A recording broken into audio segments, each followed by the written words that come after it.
అందరికీ good day. ఒక విషయం ఈరోజు చెప్తాను చూడండి. మాటల గారిడి, మాటల్లో ఉన్న గొప్పతనం ఏంటనేది ఒక వాక్యం అనేక సార్లు చెప్పున్నాను. ఇలా మీడియా పరంగా కూడా చెప్తున్నాను చూడండి. దీంట్లో ఏం చెప్పబడిందంటే, ఫస్ట్ ఉర్దూలో ఉంటుంది, తెలుగు తర్జుమా చేస్తాను. బోల్నే వాలే కా కట్टा बेर बिक जाता है, खामोश रहने वाले का मीठा बेर भी सड़ जाता है. అంటే ఇక్కడ ఏంటంటే, సపోజ్ ఎగ్జాంపుల్ చెప్తాను చూడండి. బస్ స్టాండ్ దగ్గర రెండు బండ్లు వాళ్ళు ఉన్నారు, ఈ తోపుడు బండ్లు వాళ్ళు.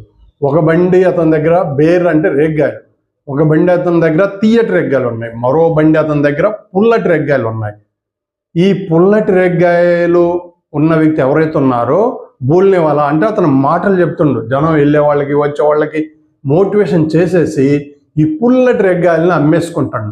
అలాగే తీయటి రేగ్గాయలు ఉన్నాయి కదా, అతను ఏం చేసిండు, ఇలా చేతులు కట్టుకుని వచ్చే పోయే వాళ్ళకి వెళ్ళి చూసుకుంటూ నిలబడి, అంటే ఖామూష్ అంటే సైలెంట్గా ఉన్నాడు, ఏం మాట్లాడట్లా. కాబట్టి ఇక్కడ మాటలు చెప్పేవాడు పుల్లటి రేగ్గాయలను అమ్ముకుంటుంటే, మాటలు చెప్పలేని వాడు తీయటి రేగ్గాయలు కూడా అమ్మలేక పారబోసుకొని వెళ్ళిపోతాడు. అంటే ఇక్కడ ఏంటి, మాటల యొక్క గొప్పతనం ఏంటి అనేది ఈ వాక్యం ద్వారా మనకు తెలుస్తుంది. కాబట్టి అలాగే ఈ ఛానల్ని సబ్స్క్రైబ్ చేద్దాం. Thank you.